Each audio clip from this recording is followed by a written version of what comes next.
Tag 5,000 nga ayudang pinansyal alang sa mga nabiktima sa Bagyong Odette gipadayon sa kagamhanan sa dakbayan sa Sugbo karong adlaw. Kini human temporaryong nahunong tungod sa election ban. Ani ang report.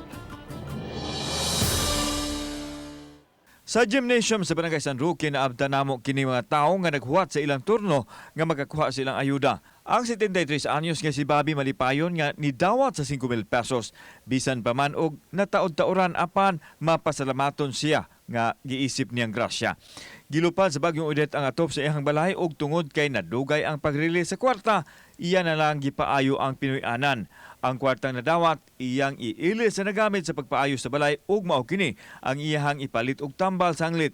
Nagdialysis naman siya kaduha sa usa ka semana. Napayo ko naman doon akong balay. Ako lang nang ikot sa akong dialysis. Kaduha.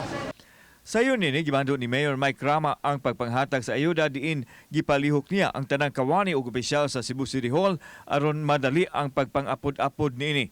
Usa lang ang Barangay San Roque sa mga nakaschedule sa financial distribution ug aduna sab niini ang ubang mga barangay sa Cebu City.